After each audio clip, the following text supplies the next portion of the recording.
I'm 73 years old, and what I'm about to share might make you uncomfortable, but I need to say it anyway. The things you believe about life, about success, about what really matters, most of it is completely backwards. And the tragic part is, nobody's going to tell you the truth. Not your family, not your mentors, not the people who claim to have your best interests at heart. Either they don't know themselves or they're too afraid to say it out loud. For 5 decades, I lived exactly like you probably are right now. I was convinced I understood how life worked. I had the career everyone admired, the house in the right neighborhood. People respected my opinions. I thought I had cracked the code. Then at 52, everything I believed got torn apart in a single afternoon. The 21 years since that day taught me more about what actually matters than the entire half-century that came before it. I'm not here to show off or pretend I've got all the answers. I'm here because time is running out for me, and there are things you need to understand while you still have the chance to do something about them. Not for my sake, for yours. I was 52 when my body decided to shut down on me. The medical term is cardiac arrest, but what it really meant was my heart stopped working while I was sitting in a conference room talking about numbers on a spreadsheet. 1 minute I'm discussing revenue targets, the next minute the ceiling is spinning and I can't breathe. I woke up in a hospital with machines keeping me alive and my wife sobbing because she thought she'd lost me.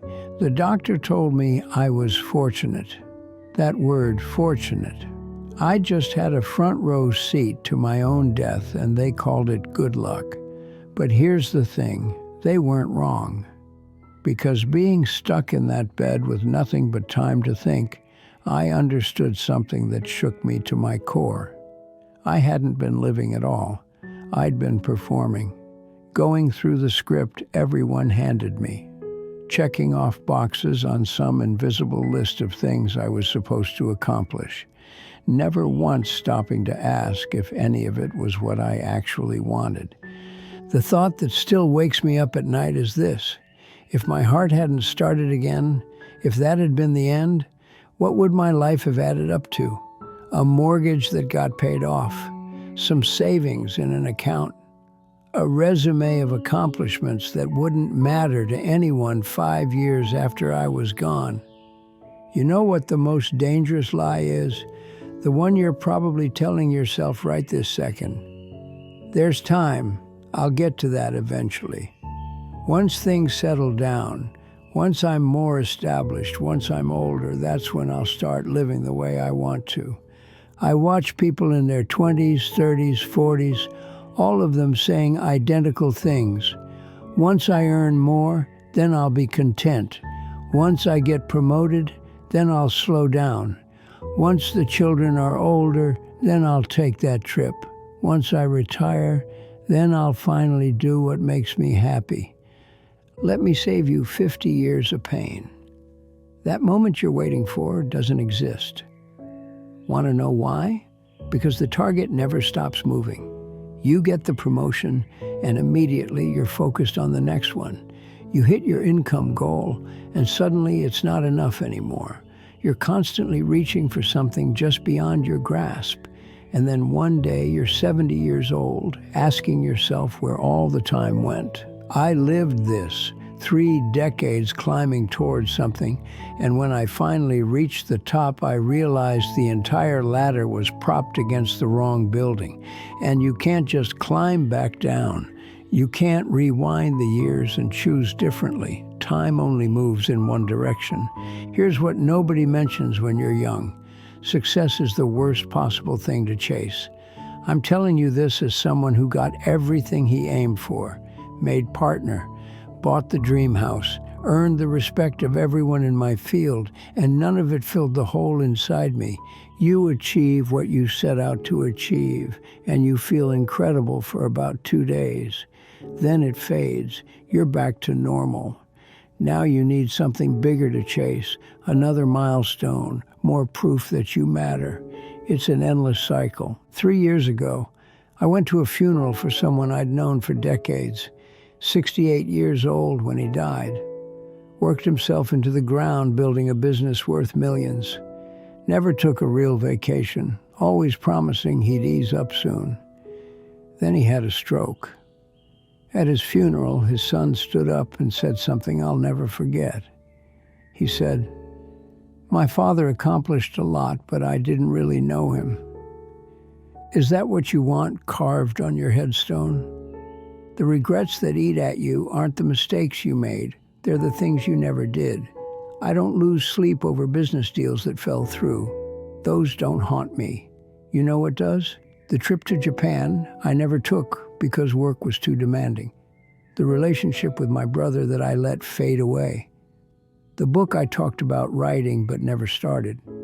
All those evenings I stayed late at the office instead of going home to my kids. Those are the things that follow you, the chances you didn't take, the paths you didn't walk, the words you didn't say, the risks you avoided because you were scared, the people you love, your parents, your siblings, the friends who really know you. You think you've got unlimited time with them. You're wrong. That time has a limit, and you don't get to know what it is until it's already gone. My father passed when I was 45. We had a complicated history, and I kept telling myself we'd work through it when I had more time. I was always too busy, always had something more pressing. I genuinely believed we'd have that conversation eventually. Then he had a heart attack, and he was gone in hours. The biggest regret of my life isn't what I said to him. It's all the Sunday afternoons I didn't call, all the dinners I was too exhausted to drive over for, all those little ordinary moments I threw away because I thought there would always be more. After my heart stopped and started again, I changed everything, walked away from work that didn't matter, started refusing things that drained me. Started saying yes to everything I'd been putting off for decades. These last 21 years taught me more about being alive than the previous 52 ever did. What actually matters is almost embarrassingly simple. Time with the people who matter to you. Work that means something to you personally, not to anyone else. Experiences instead of possessions. Making memories. Being fully present instead of always thinking about the next thing. I know how this sounds. When I was younger, I would have dismissed it completely. Sure, but I have bills to pay, responsibilities. And yes, you do. I'm not suggesting you abandon everything. I'm suggesting you stop trading what's real for what's empty. Here's what I want you to ask yourself, and I want you to answer honestly, not the way you think you should answer. If you died tomorrow, would you be satisfied with how you've lived up until now? Not would other people be impressed by your achievements. Not would your obituary sound impressive. Just, would you be satisfied? If the answer is no, then what exactly are you waiting for? What are you doing with your days that's so critical you're willing to bet your entire life on it? I'm 73. I've been healthy since that day my heart gave out, and I'm grateful for that. But every single morning when I open my eyes, I know I'm living on borrowed time. We all are, really. The difference is most young people can't see it yet. They think they're invincible, that they have forever stretched out in front of them. You don't. I have 3 grandchildren, and when I see them, I see the same patterns I see everywhere. They're stressed, anxious, chasing things that won't ever make them happy, making the exact same mistakes I made. I try to tell them what I've learned, but they don't really hear me. Not because they don't care, but because they can't yet. They're in the middle of the storm. They can't see the bigger picture.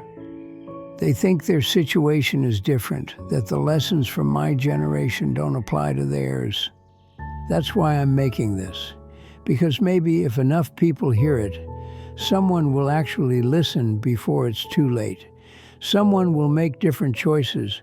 Someone will avoid waking up at 70 with a list of regrets as long as mine. Every single day, you're getting closer to the end. Nobody wants to think about it, but it's true. You don't have infinite time. Neither do the people you love.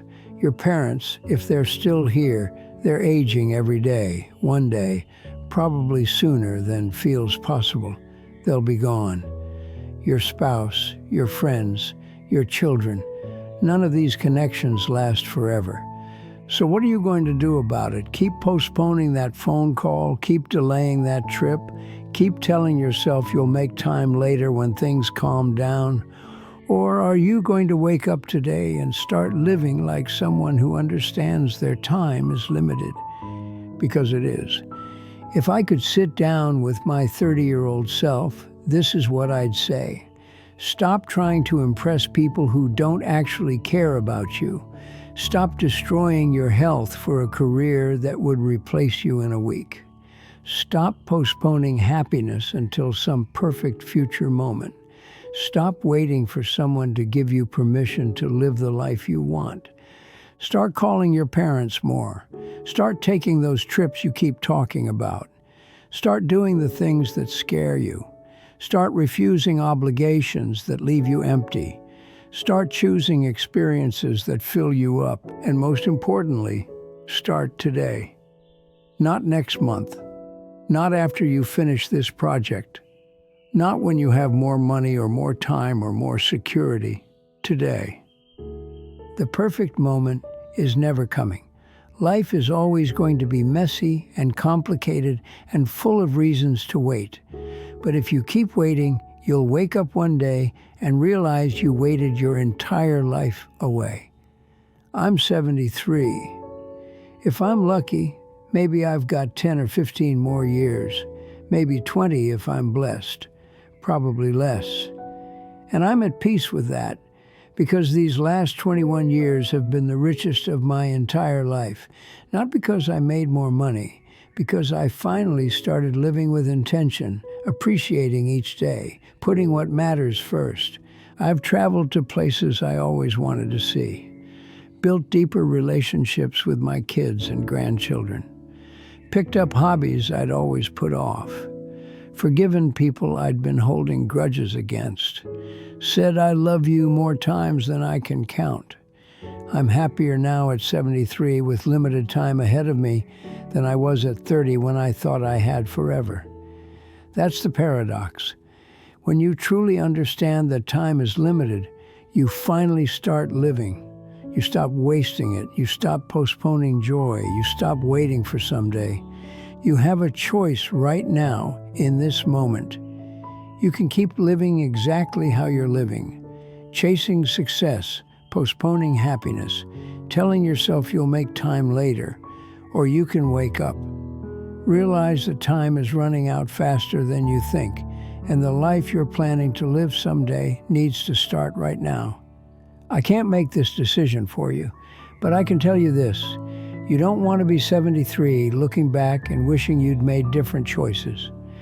Don't spend 52 years learning what I had to learn. Take it from someone who learned it the hard way. Live with intention. Put what matters first.